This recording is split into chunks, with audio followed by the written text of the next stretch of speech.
Bună seara tuturor! Bine v-am regăsit în cea de-a doua seară a săptămânii noastre de îndrumare. Săptămână care are ca și temă durerea de cap și vertijul. În această seară îl avem alături de noi pe Cristian Nicolae, un tânăr osteopat. Bună seara, Cristian! Bună seara, Lăcrămioara, mulțumesc pentru invitație. Cu drag, mulțumesc și eu că ai acceptat invitația noastră. Vreau să menționez din nou că avem și un formular pentru persoanele care nu au mai folosit uleiurile esențiale sau produsele doTERRA. Pot primi mostre cu protocolul din această lună, completând acel formular pe care Valentina, dacă îmi face plăcerea să-l pună în comentarii, îl puteți accesa de acolo. Eu nu o să vorbesc foarte mult în seara asta, pentru că vreau să-i dau cuvântul direct lui Cristian, pentru că ne-a pregătit și o prezentare PowerPoint. Așadar, Cristian, ai cuvântul. Mulțumesc. Bun, păi înainte de toate cred că vă datorez o scurtă introducere. După cum am fost deja introdus de Lăcrămioara, sunt Cristian Nicolae, activez ca și osteopat în București și în Constanța. Am studiat osteopatia în cadrul Institutului Român de Osteopatie cu durată de 6 ani. Am trecut prin bazele medicinei tradiționale chinezești timp de 2 ani și ulterior un curs de formare în terapia dry needling. În tot acest timp am fost și sunt mereu interesat de calitatea vieții și într-un final sunt dedicat pentru a găsi soluția optimă în tratamente și în terapie. Câteva scurte cuvinte despre osteopatie și ce este ea. Este o formă de terapie manuală holistică, concepută în secolul al XIX-lea de către doctorul american Andrew Taylor Still. Osteopații consideră corpul ca un întreg funcțional, tratează zonele îndurerate de la distanță, adresând cauza durerilor, rezultatele fiind de lungă durată. Asta de obicei înseamnă că tratamentele includ sfaturi și recomandări nutriționale, abordarea calității somnului, exerciții și stil de viață. Osteopatia oferă tratamente pentru sportivi, experți în office, toate ramurile posibile. Bebeluși, vârstnici, profesioniști cu meserii repetitive și așa mai departe. In Bologna vediamo se ce n'è. Ce ne sono una oggi. Mergând înainte. Am pregătit un scurt PowerPoint legat de vertij și durerile de cap. Acestea sunt foarte pufoase și stufoase. Toate informațiile pe acest subiect sunt constant studiate și s-au găsit deja foarte multe explicații din multe puncte de vedere. Aici mă refer pur științific în urma studiilor de cauză și cohortă. Ea se ramifică în multe detalii. Acum am încercat să sintetizez foarte mult informația cât să putem povesti în seara aceasta. Ele sunt mult mai multe decât voi povesti eu în această seară. Și, bun, mergem înainte. Osteopatie, vertij și migrene. Vom trece prin vertijul central, cauze și simptome, vertijul periferic, cauze și simptome, 6 tipuri de migrene și aici menționez că migrenele sunt foarte multe și sunt detaliate în lux de amănunt. Există și vă pot trimite un PDF, o clasificare internațională a tulburărilor cefalalgice, elaborată de Comitetul de Clasificare a Cefaleelor al Societății Internaționale de Cefalee, ediția 2018. Este un PDF gros, de 200 de pagini, care detaliază foarte mult migrenele și toate tipurile și subtipurile de migrene, fiindcă într-un final sunt detalii mici care fac diferența între tipurile de migrene și, după cum spuneam, ele sunt studiate și răstudiate în prezent. Voi povesti despre osteopatie în contextul vertijului și migrenelor, câteva nuanțe de literatură, aplicabilitate și cercetare. Și pentru că am înțeles că uleiurile esențiale au la bază plante și m-a interesat zona terapeutică, zona fitoterapeutică, de aceea am urmărit un curs de formare în medicina tradițională chineză. Am adăugat la final și plantele cunoscute pentru proprietățile sale lor inflamatorii, antiinflamatorii. Vertijul central este un tip de amețeală cauzat de probleme în zonele care controlează echilibrul. Apare atunci când ceva nu merge bine în trunchiul cerebral sau în cerebel, care sunt părțile responsabile de echilibru și coordonare. Centrul de echilibru al creierului, trunchiul cerebral și cerebelul procesează informațiile despre poziția și mișcarea corpului. Dacă există o problemă în aceste zone, creierul se poate încurca, aducând la senzația de vertij și sau amețeală, chiar atunci când corpul nu se mișcă propriu-zis. Orice afecțiune care afectează abilitatea creierului de a procesa informațiile de echilibru, cum ar fi un accident vascular cerebral, o tumoare sau o scleroză multiplă, poate provoca un vertij central. Semnalele creierului sunt întrerupte, ceea ce duce la senzația de învârtire sau dezechilibru. Spre deosebire de vertijul periferic, care de obicei are o cauză clară legată de ureche și urechea internă, vertijul central este adesea legat de probleme ale creierului și poate veni cu simptome suplimentare, cum ar fi dificultăți de vorbire sau de vedere. Vertijul central poate fi mai grav și de obicei necesită o evaluare medicală mai detaliată. Aici menționez o evaluare medicală pentru că atunci când apare un vertij central, este o zonă foarte clar afectată în funcționalitatea creierului și deși există metode și proceduri de a preveni astfel de situații, atunci când s-au instalat, este ușor prea târziu și trebuie văzut ce se poate întâmpla, cum poți ajuta sistemul. De asemenea, dacă aveți întrebări sau curiozități, puteți să vi le notați sau să le scrieți în chat și le vom discuta în amănunt la final. Așa.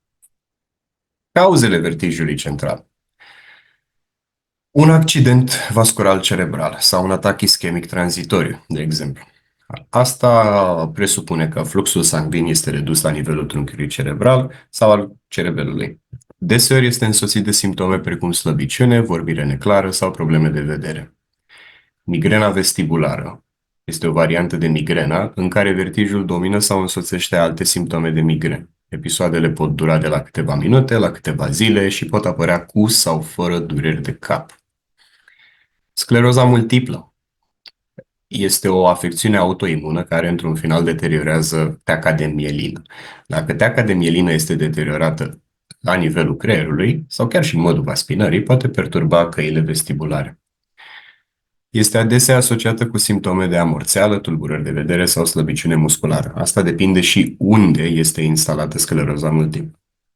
Tumorile cerebrale cele localizate în cerebel sau în trunchiul central pot comprima structurile implicate în echilibru. Simptomele progresează lent și sunt adeseori însoțite de dureri de cap, persistente sau probleme de coordonare. Din nou, vertijul central e ceva mai serios și este declarat vertij central atunci când se instalează, nu până când se instalează. Și de obicei are o cauză foarte nefericită la bază. În urma unui traumatism cranian, deteriorarea directă a structurilor cerebrale responsabile de echilibru și orientare spațială sunt adesea suprapuse simptomelor de vertij periferic dacă este afectată și urechea internă. Malformația de tip Chiari este un defect structural în care țesutul cerebral se extinde în canalul spinal, poate duce la vertij, dureri de gât și probleme de coordonare. Aici sunt mai multe tipuri de malformație tip Chiari, sunt 5 în total, gradate de la 0 la 4. Astea sunt de obicei în malformații congenitale, sunt din naștere. Această deplasare blochează fluxul lichidului cerebrospinal, care este important pentru buna funcționare a creierului. Infecții și inflamație, encefalita sau abscesul central, inflamație infecțioasă care afectează zonele implicate în procesarea echilibrului. Afecțiunile autoimune, din nou, de exemplu, lupus, poate cauza inflamații sau afectarea fluxului sanguin la nivel cerebral. Există totuși simptome specifice vertijului central. Astea sunt probleme de mers și coordonare, da? Deci ataxie, dificultăți în a merge drept sau a menține echilibru. După cum spuneam, cu riscul de a mă repeta, când se instală, când este prezent un vertij central, este destul de evident și e deja acolo. Nistagmus se referă la mișcările oculare anormale, necontrolate, adesea verticale. Fug ochii, literalmente fug ochii, spre deosebire de nistagmusul original orizontal din vertijul periferic. Simptome vizuale, vedere dublă, diplopie, sau dificultăți de focalizare sau defecte în câmpul vizual. Aici merită menționat că nu orice dificultate vizuală înseamnă direct un vertij central. Avem și dioptrii, avem miopii, hipermetropii și așa mai departe. Astea sunt patologii ale ochiului ca și organ de simț. Nu înseamnă că sunt simptome specifice neapărat vertijului central. Ele apar în cazul vertijului, dar nu e principalul factor. Semne neurologice. Apare o zonă de slăbiciune, de amorțeală sau furnicături în membre, dificultăți de vorbire, conștiință alterată sau confuzie. Amețeala persistentă, episoadele de vertij cauzate de probleme centrale sunt de obicei mai puțin bruște, dar continue. Deci, după cum spuneam, ele sunt constante și debutul lor este lent, dar progresiv.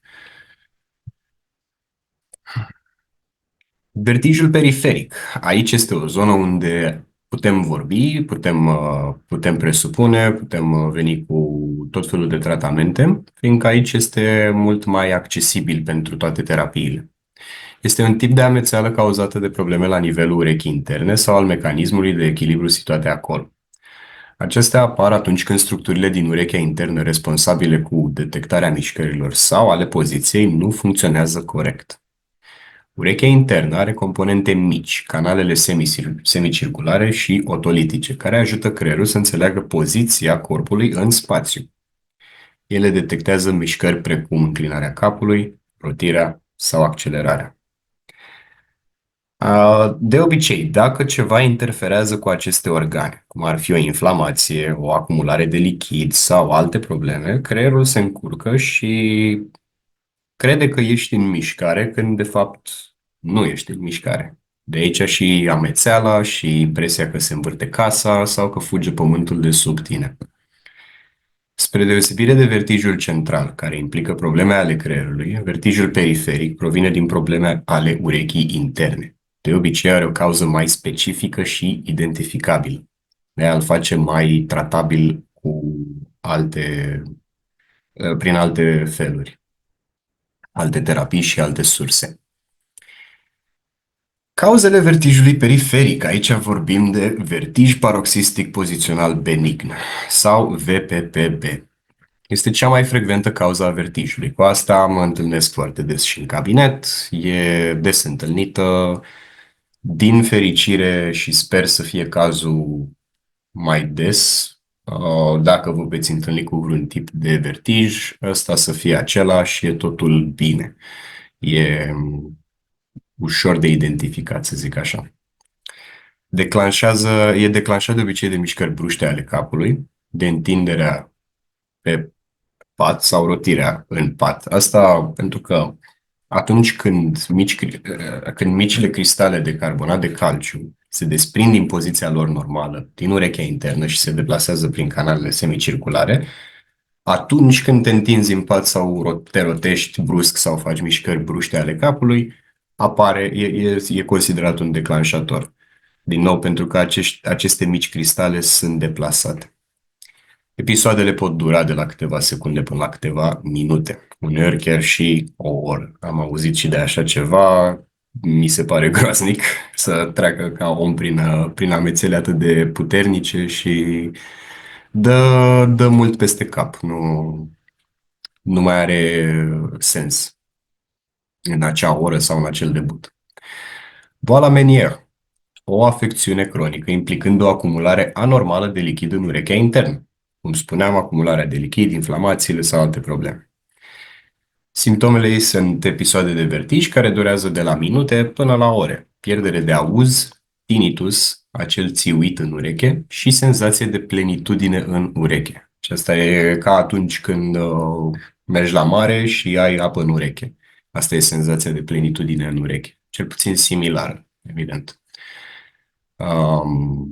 Declanșatorul este stresul, oboseala, consumul ridicat de sare sau alcool. Nevrita sau neurita vestibulară, inflamația nervului vestibular. Este de obicei o cauză de infecție virală. Este un debut brusc al vertijului sever care durează ore până la zile. Greață, vărsături, dificultăți de mers și auzul în general este neafectat, iar asta o să fie important pentru mai târziu. Labirintită. Inflamația atât a nervului vestibular cât și a cochleei, a urechii interne. Este similar cu neurita vestibulară, doar că include pierderea auzului și sau tinnitus după caz. Fistula perilimfatică. Asta este foarte clasică și des întâlnită pentru persoanele care circulă des cu avioane sau pentru scufundători. O să vedem și de ce. Este o ruptură sau un defect în membranele subțiri care separă urechea medie de cea internă, permițând scurgerea lichidului. Traumatismul cranian, barotraume, schimbări bruște de presiune sau ridicarea greutăților. Aici, la schimbări bruște de presiune, cel mai des am întâlnit, cel mai des, cred că am întâlnit 5 sau 6 astfel de indivizi, toți erau scufundători. În școala lor de scufundare au un întreg antrenament și foarte mult accent pus pe viteza cu care te ridici de la adâncime. Și asta e foarte important. Dacă te ridici foarte brusc dintr-o adâncime foarte mare, unde este o presiune foarte puternică, asta se întâmplă. Este o ruptură sau un defect în membranele respective și permite curgerea lichidului. Vertijul este declanșat de activitate fizică sau de schimbările de presiune însoțite de modificări ale auzului. Ototoxicitatea. Afectarea urechii interne cauzată de anumite medicamente, cum ar fi antibioticele aminoglicozidice, medicamentele pentru chimioterapie. E important de menționat că nu toate medicamentele de genul acesta, da, antibioticele sau medicamentele pentru chimioterapie, vor provoca ototoxicitate. Nu. Sunt cazuri în care, în urma tratamentelor respective, au apărut astfel de complicații, însă ele nu sunt direct corelate. Din nou, este foarte situațional totul, medicina nu este o știință exactă și asta e frumusețea ei pe de-o parte. Neuromul acustic este o tumoare benignă pe nervul vestibular. Asta e negru pe alb, e o tumoare acolo, nu prea... Da, e cum e. Pentru tumori sunt alte soluții, alte cauze, altă poveste. Este un debut treptat al vertijului, o pierdere de auz și tinnitus într-o singură ureche. Simptomele vertijului periferic. Senzație intensă de învârtire, adesea declanșată de mișcarea capului. Aici o să revin la subiectul ăsta mai târziu când am să povestesc despre osteo în acest context. Greață și vărsături, probleme de echilibru sau dificultăți la mers, simptome auditive, tinnitus sau pierderea auzului, în afecțiuni precum boala Meniere sau labirintita. Nistagmus orizontal sau rotator, mișcări involuntare ale ochilor, care se rezolvă atunci când fixează privirea într-un punct stabil. Este foarte evident nistagmusul. Nu ai cum să-l ratezi. Nu este ceva ce necesită o extra atenție. Când apare un nistagmus, este foarte evident. Mergem mai departe la tipurile de migrene. Aici, repet, pentru cei interesați, am un PDF pe care îl pot trimite oricui este interesat. Este o clasificare internațională a tulburărilor cefalalgice, elaborată de Comitetul de Clasificare a Cefaleelor al Societății Internaționale de Cefalee. Este un PDF cu aproape 200 de pagini, redactat în 2018, tradus în limba română. La capitolul migrene foarte mult de povestit, sunt foarte stufoase toate migrenele, toate au subdivizări și multe alte clasificări. Detaliile fac diferența și ne-ar trebui mult timp să trecem prin toate tipurile de migrene, literalmente. Dar am luat de acolo cele 6 cele mai des întâlnite, sau cel puțin cele cu care m-am întâlnit eu cel mai des în cabinet. Fix pentru a avea cumva ceva de vorbit despre asta, căci e interesant. Migrena comună, zisă și fără aură, este o durere de cap pulsatorie care se intensifică odată cu activitatea, de obicei pe o parte a capului.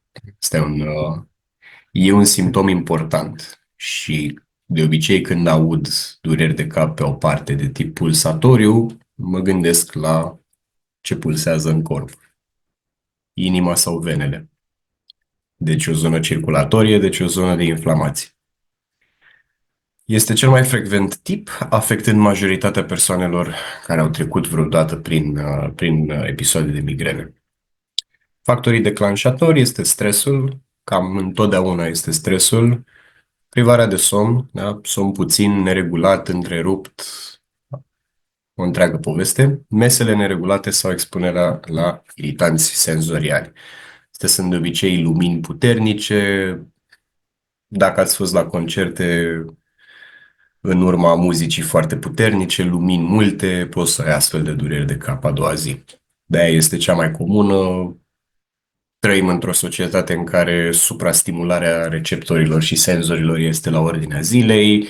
Toate magazinele au flash-uri de lumini, ai peste tot pancarde electronice. Sunt o grămadă de cauze pentru migrenă. Migrena comună. Migrena clasică sau cu aură. Cu aură înseamnă cu această senzație de durere în jurul capului. Mereu când îți arată cineva că îl doare capul, asta de obicei îți indică și tipul de migrenă. Asta e vorba de limbajul corpului. Am vrut să intru pe Unii îți laptop. vor arăta pe traiectorii foarte specifice, alții îți vor arăta o aură, vor zice mă doare capul și parcă provine din spatele gâtului și așa mai departe. De obicei îți indică durerea și îți indică și tipul de migrenă, cel puțin așa, pentru o idee generalizată. Caracteristici ale aurei. Simptome neurologice care apar cu 10-30 de minute înainte de faza cefaleei. Cefalee înseamnă durere. Durerea, respectiv, în spatele capului. Aura comună include tulburări vizuale, lumini intermitente sau linii ondulate. Sunt momente când omul clipește și vede lumini, vede tăieturi de lumină. Asta e uneori asociată și cu un AVC tranzitoriu. E o întreagă poveste aici, dar deseori e legată și de lumini pe care le vezi în momentul în care clipești, în momentul în care și doare foarte tare. Furnicături sau amorțeală, de obicei pe o parte. Dificultăți de vorbire sau confuzie. În timpul atacului, simptomele sunt similare cu migrena fără aură, doar că apar și aceste simptome ale aurei. Zise adineauri, tulburări vizuale, fărnicături și așa mai departe. Deci are un debut, poate păcăli, are un debut într-un fel, doar că ulterior, după vreo 10-30 de minute, apar și simptomele aurei. Și așa trecem la migrena clasică.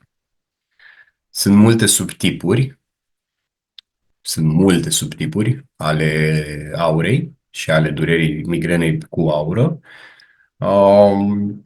Din nou, cine este interesat, am acest PDF, vi-l trimit cu dragă inimă. Migrena cronică. Cronic înseamnă de mult, acut înseamnă acum, debut rapid, doare acum, doare groaznic de tare, de 2-3 zile, 4 zile, maxim 5. Asta este acut. Cronic vorbim de vechime, ceva ce are mai mult de 2 săptămâni de obicei. Durerile de cap apar în cel puțin 15 zile pe lună, cu caracteristici de migrenă prezente în cel puțin 8 din aceste zile, timp de peste 3 luni. Am avut puține, dar au fost foarte, cum să zic, solicitante și au necesitat foarte multă implicare, ședințe și cazuri cu migrene cronice. Astea sunt cel mai bine tratate prin terapiile alternative, complementare, categoric mereu ameliorezi, mereu vorbești de o ameliorare constantă. Deci câștigi câte 10-15% per întâlnire, ceea ce este fantastic pentru cineva care are niște dureri de cap de mai bine de 6 luni sau, Doamne, un an de zile. Știți? Deci e cam așa. Afectează grav calitatea vieții, necesitând adesea tratamente preventive. Factorii declanșatori sunt adesea legate de utilizarea excesivă a medicamentelor sau de migrene acute prost gestionate.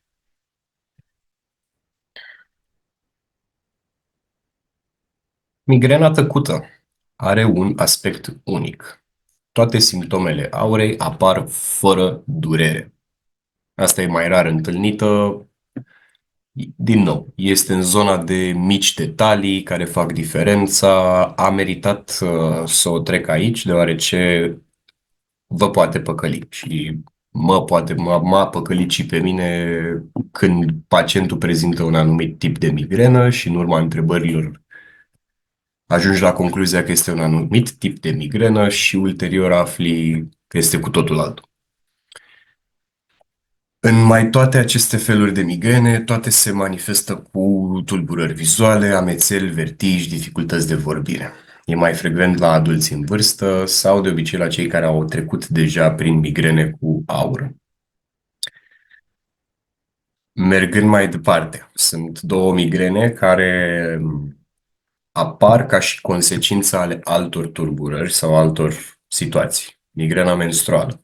Apare cu 2-3 zile înainte, în timpul sau după menstruație din cauza fluctuațiilor hormonale.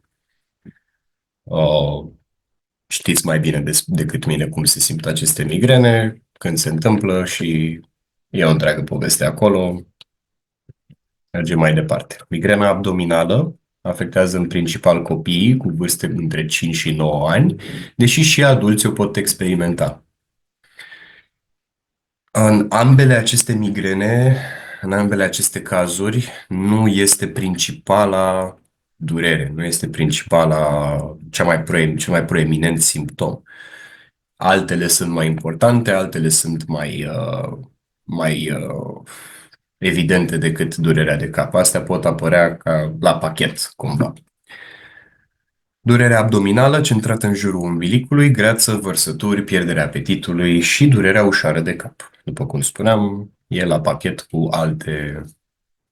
pachet în urma altor probleme.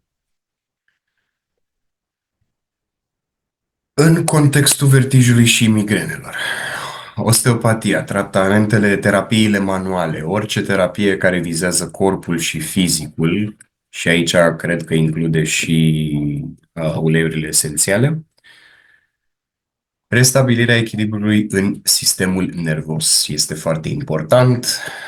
Tratamentele osteopatice și în special osteopatia craniană poate ajuta la reglarea sistemului nervos autonom, care joacă un rol în funcțiile vestibulare, în echilibru. Acest aspect este relevant pentru afecțiuni precum vertijul, unde mecanismele de echilibru sunt afectate. Îmbunătățirea fluxului sanguin și limfatic. Tehnicile de obicei urmăresc îmbunătățirea circulației în zonele capului și gâtului, ceea ce poate ameliora durerile de cap de tip tensional și migrene. O mai bună dinamică a fluidurilor poate reduce presiunea intracraniană și sprijini tratamentul.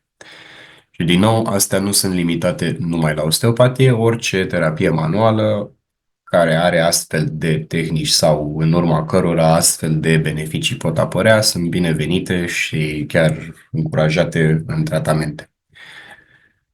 Corectarea disfuncțiilor musculoscheletice. Mai multe tipuri de cap, inclusiv cele tensionale și cervicogene, au ca sursă disfuncții musculoscheletice la nivelul coloanei cervicale sau ale articulației cervico-craniene. Tehnicile osteopatice vizează aceste regiuni pentru a elibera tensiunea, a îmbunătăți postura și a restabili funcționarea normală. Sprijinul vestibular pentru vertij. Aici e vorba strict despre rearanjarea otoliților. Probabil ați auzit, sunt oreliști specializați, dar nu este, depinde acum de statul în care profesezi ca și terapeut, nu este limitat doar la oreliști, este o tehnică de rearanjare a otoliților.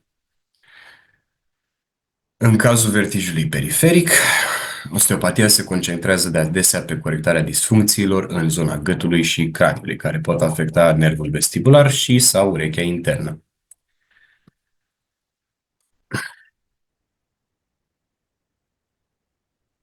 Evidențele din literatură. Sunt studii și vă încurajez să căutați studii pe subiectele respective, deoarece ele trebuie, ca un studiu să fie valid din punct de vedere academic, el trebuie să fie reproductibil de orice practician cu aceleași cunoștințe. Și atunci știi că lucrul respectiv sau abordarea respectivă funcționează pentru că este studiată și are un procent asigurat de rezultat. Studiile demonstrează îmbunătățirea ale simptomelor de dureri de cap și episoade de vertij după aplicarea unui tratament osteopatic general. De exemplu, cercetările franceze subliniază utilitatea osteopatiei craniene în reducerea frecvenței și severității migrenelor și simptomelor vestibulare.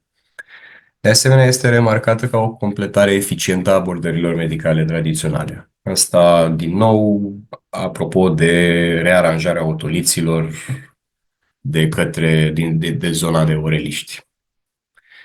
Recenziile clinice și studiile randomizate sugerează că aceste intervenții pot fi deosebit de utile pentru afecțiunile cronice în combinație cu modificările stilului de viață și kinetoterapia. Și din nou, aici, când vorbim de stil de viață, calitatea vieții și așa mai departe, orice ajută în acest mod este binevenit și doar totul este să nu mergem indiferent de caz, orice este dus în extrem nu este bine și atunci este important să diagnosticăm și să putem evalua corect starea pacientului. Afecțiunile ameliorate prin osteopatie sunt durerile de cap, în special durerile de tip tensional, migrenele și durerile cervicogene, unde contribuțiile musculoscheletale sau vasculare sunt semnificative. Aici vorbim de dureri de cap datorate de mușchi tensionați, știți, când doare umărul, poate să doară și capul, sunt toate liniile fasciale pe care le abordăm în osteopatie, care descriu astfel de dureri și, în general, durerile de tip sindromul de durere miofascial este unul foarte prevalent și des întâlnit în dureri de cap. Vertijul, cauzele periferice, precum VPPB, vertij paroxistic postural benign sau balamenier, care răspund bine la ajustările structurale și manipulările craniene. Orice tratament ar fi, atâta vreme cât are în vedere o reducere a inflamației și este corect administrat, deci, nu știu, să nu se folosească anumite plante sau substanțe active la o femeie însărcinată, de exemplu. Sau toate contraindicațiile pe care le avem în domeniul terapiei trebuie respectate întotdeauna, căci au un motiv pentru care sunt contraindicate. Deși osteopatia și tratamentele manuale au un potențial promițător, studiile de mare amploare rămân limitate, iar rezultatele depind adesea de răspunsul individual și de abilitatea practicianului. Contribuțiile franceze în acest domeniu pun accent pe o abordare holistică, asigurând integrarea osteopatiei cu tratamentele convenționale pentru o îngrijire corespunzătoare. Pentru informații mai detaliate, se pot consulta recenzii precum cele publicate în reviste despre medicina complementară sau analize sistematice precum BMJ Open și studii despre osteopatia craniană și reglarea autonomă. Cu riscul de a mă repeta, încurajez pe toată lumea să caute studii și să vadă efectiv negru pe alb ce funcționează și de ce. Astea sunt, e cel mai bun sfat pe care îl pot oferi, indiferent de terapia practicată. E bine să vezi și alții ce au constatat în urma anilor lor de experiență și ce au reușit să studieze academic. Și pentru că uleiurile esențiale au la bază esența unei plante, din ce am înțeles, în medicina tradițională chineză este întreaga ramură de fitoterapie, unde se utilizează plante pentru diferite situații și cauze. Desigur, în măsura în care doriți, vă povestesc și despre, așa, general, despre meridianele care sunt considerate principalele cauzatoare de dureri de cap sau principalele cauze în durerile de cap. Turmericul, da, cred că știți, conține curcumină. Este un compus cu efecte antiinflamatoare puternice, eficient în special pentru artrite și inflamații gastrointestinale. Usturoiul reduce marcării inflamatorii în diverse afecțiuni, inclusiv probleme cardiovasculare și inflamații asociate sistemului imunitar. Boswellia sau tămâia este eficientă în reducerea inflamațiilor legate de osteoartrită și afecțiuni cronice, datorită acidului boswellic. Gălbenelele sunt benefice pentru inflamațiile pielii, precum și dermatita, ulcerele, colita, datorită triterpenelor și flavonoidelor. Mușețelul are proprietăți calmante pentru inflamațiile pielii și sistemice, fiind comparat cu medicamente antiinflamatoare nesteroidene pentru modul său de acțiune asupra enzimelor. Echinacea reduce inflamația și întărește funcția imunitară, utilă în afecțiuni precum artrita reumatoidă. Și înduful sau fân grecesc sau, cum îi mai spunea, molotru, dacă nu mă înșel, util în condiții antiinflamatorii precum bronșita, tusa cronică și ulcere. Busuiocul sfânt, tulsi, combate inflamațiile, sporește imunitatea și oferă alinare în cazul inflamațiilor cauzate de stres. Oregano, delicios, dar și foarte util, conține compuși care reduc inflamațiile în afecțiuni precum artrită și problemele respiratorii.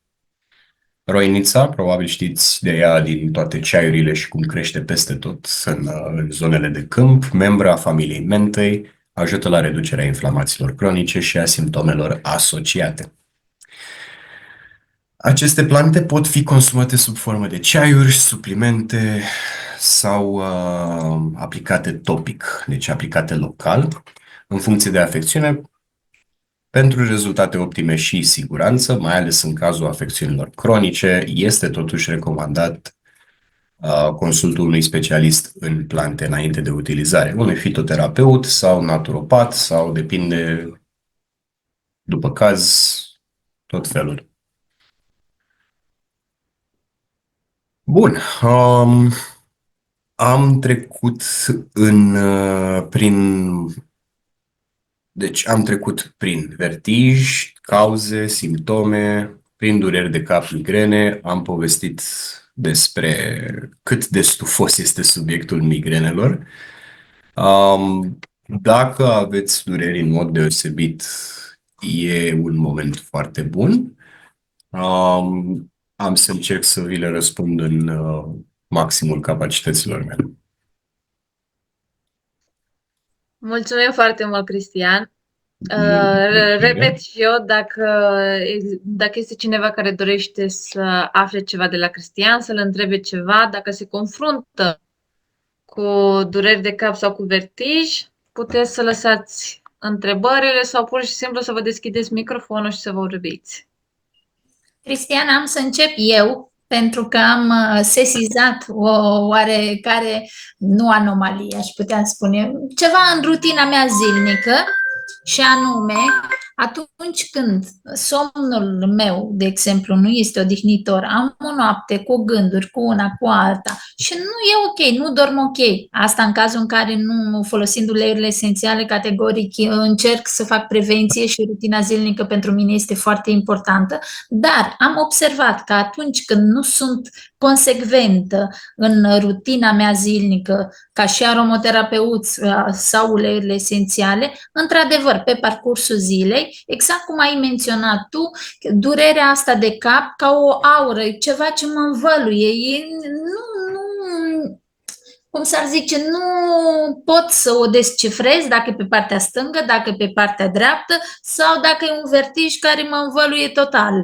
Dar e o chestie pe parcursul întregii zile dacă eu nu mă odihnesc. Și acum, într-adevăr, pot vedea din prezentarea ta corelarea foarte frumoasă. Ok. Ar fi interesant să vezi dacă perna pe care dormi este adecvată lungimii gâtului tău. Dacă este prea mare, poate să pună presiune pe vertebrele cervicale, respectiv cele de sub craniu. Vorbim de C1, C2 și astfel de tensiuni în timp pot genera astfel de dureri. Asta ar fi primul și cel mai interesant pas de văzut, dacă perna și fermitatea saltelei este adecvată pentru corpul tău. În același timp, antrenamente care să stimuleze cardia ar fi bune, ar fi indicate, fiindcă astfel, de obicei, somnul nu foarte bun este ca urmare a lipsei de activitate fizică. E prea multă energie în corp și atunci când vreau să dorm, mă învârt, mă zvârcolesc, nu dorm bine și ar putea contribui. Deci dacă ai remarcat că ține de rutina zilnică, poate pe aici pe acolo poți adăuga câte ceva să schimbi rutina zilnică. Categoric, mulțumesc de răspuns. Cu foarte multă plăcere.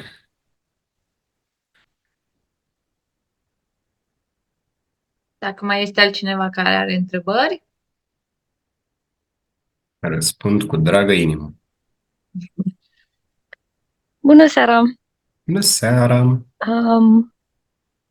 Un mic istoric ca să înțelegi mai bine situația. Eu am avut dureri de cap, migrene, una dintre cele multe expuse de tine. Nu am reușit să mă găsesc într-una din clasificări, probabil trebuie să intru mai mult în detalii. Am avut perioade în care am scăpat de ele, perioade în care au revenit. Spre sfârșitul anului trecut, chiar și începutul anului ăsta, cred că am avut vreo 3-4 luni în care am fost într-o constantă durere de cap. Era foarte rar când nu aveam o durere de cap, era minune. Dar s-a oprit. Eu folosesc uleiuri esențiale de 2 ani, să zic, cred că sunt mai mult deja. Am observat că s-a oprit, dar ce văd acum, din când în când mă ia așa o amețeală, nu neapărat dacă mă mișc brusc sau pur și simplu mă ia o amețeală scurtă de câteva secunde și nu reușesc să o asociez cu ceva, să-mi dau seama de unde ar putea să vină. Parcă întotdeauna e din senin, așa. Nu știu să spun, se întâmplă destul de des, măcar o dată pe săptămână, să zic de vreo lună, așa, poate și mai bine. Și a mai fost, stai că acum realizez, acum câteva luni, cred că 2 luni jumate spre 3, am căzut și m-am lovit la cap destul de tare.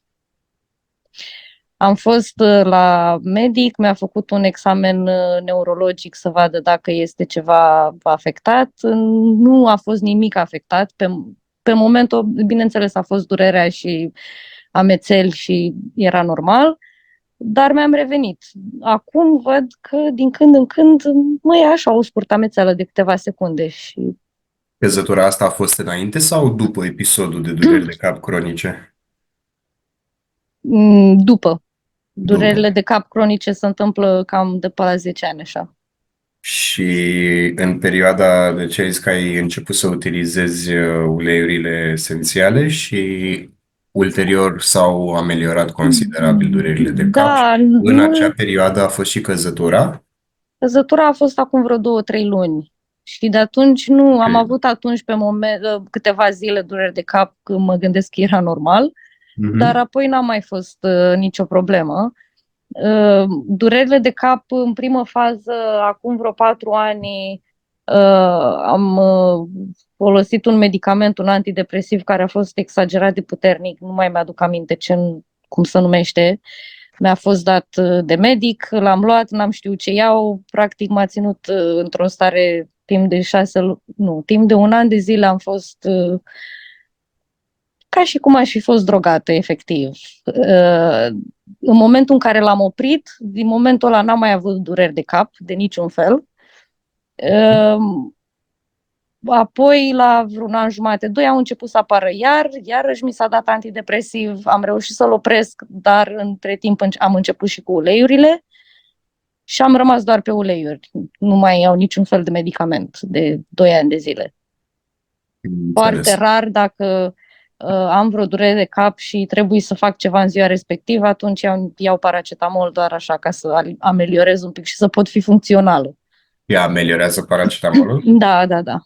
Asta e un aspect important. De obicei trebuie să ții minte ce ameliorează, fiindcă există o substanță activă în aceste medicamente care acționează pe anumite structuri și ameliorează durerile și e bine de știut că așa, îmi dau seama că așa, prin faptul că e ameliorat de paracetamol, îmi dau seama că este ceva, e o inflamație. Undeva este un proces inflamatoriu. Este un pic mai complex pentru că ne confruntăm cu o migrenă cronică. Da.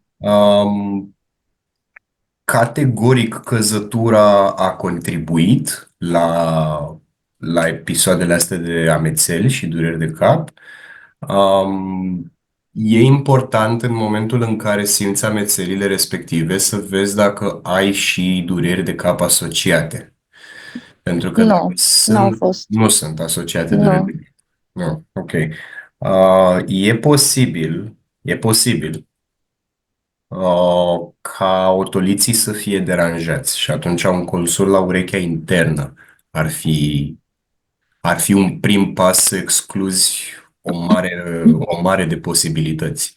Dacă urechea internă nu zice nimica și nimeni nu depistează nimic la urechea internă, atunci tot în zona de management al durerii, cu antiinflamatorii, cu terapii manuale, cu uleiuri esențiale, cu tot o să ajute la lung.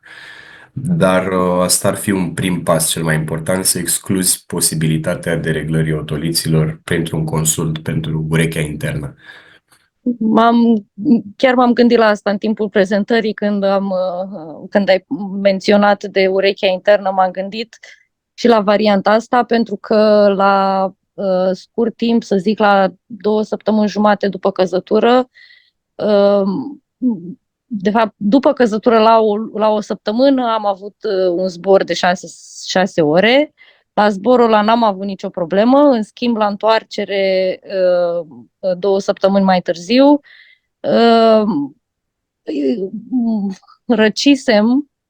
răcisem și aveam deja sinusurile inflamate, iar zborul stând în aerul condiționat acolo nu m-a ajutat deloc. Iar spre coborâre, când a început să coboare și s-a schimbat presiunea în avion, a fost cea mai dureroasă coborâre pe care am trăit-o într-un avion. Simțeam efectiv că o să-mi explodeze capul. Nu știam cum să... Începusem să mă apăs pe peste tot, căutam un punct în tot capul, căutam puncte să-mi eliberez cât de cât presiunea, nimic nu funcționa. Coborârea asta a durat 1 oră. timp de o săptămână am avut urechile înfundate, urechea dreaptă mi s-a desfundat, urechea stângă nu. Timp de o săptămână am fost cu ele înfundate. Iar acum când ai menționat de urechea internă, m-am gândit că poate ar fi indicat să fac un consult, să văd dacă e ceva la urechea internă. E strict pentru a exclude posibilități. Da. Asta e tot. Dacă excluzi anumite posibilități, atunci poți să vorbești de un management și să știi cumva despre ce este vorba. E foarte similar cu ceea ce povesteam despre fistura perilimfatică, de obicei întâlnită la scufundători. Mhm.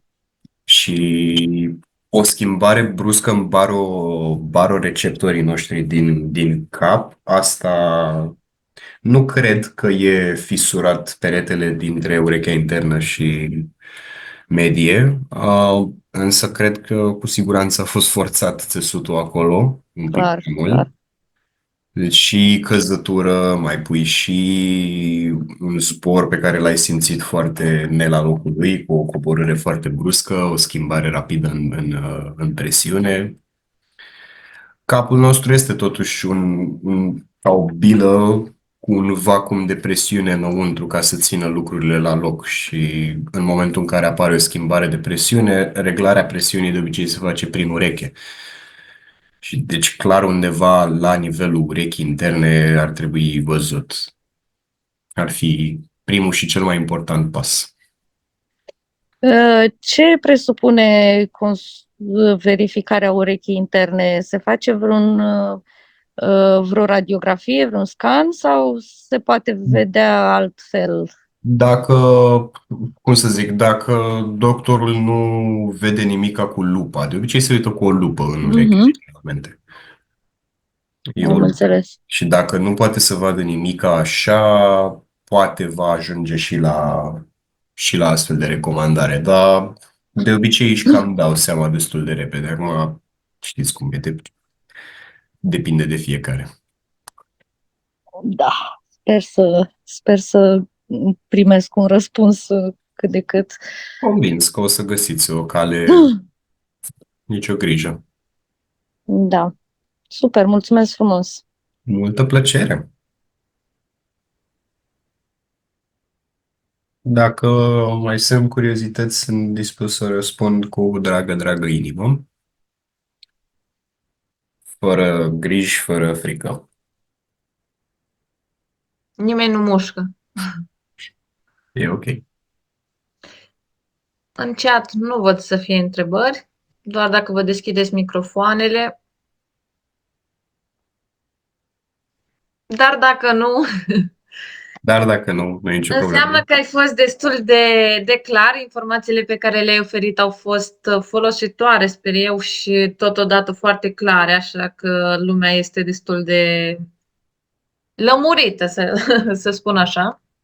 Cristian, eu vreau să-ți mulțumesc foarte mult că ai fost alături de noi. Informațiile pe care ni le-ai adus sunt foarte valoroase și foarte lămuritoare. Cred că am să trimit PDF-ul acela, cred că ți-o să-l trimit ție, dacă mi-a Perfect. Da, și cine e curios o să te contacteze direct pe tine. E cea mai faină clasificare a tuturor migrenelor pe care am găsit-o. Adică de obicei trebuie să te uiți prin 3 cărți diferite și uneori au terminologii diferite, explicații diferite. Așa aici este și, în primul rând, este tradusă din engleză și este a Societății Internaționale de Cefalee. Deci e interesantă. M-a ajutat mult în anii de studiu.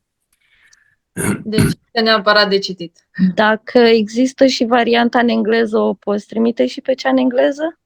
O voi căuta. Format PDF?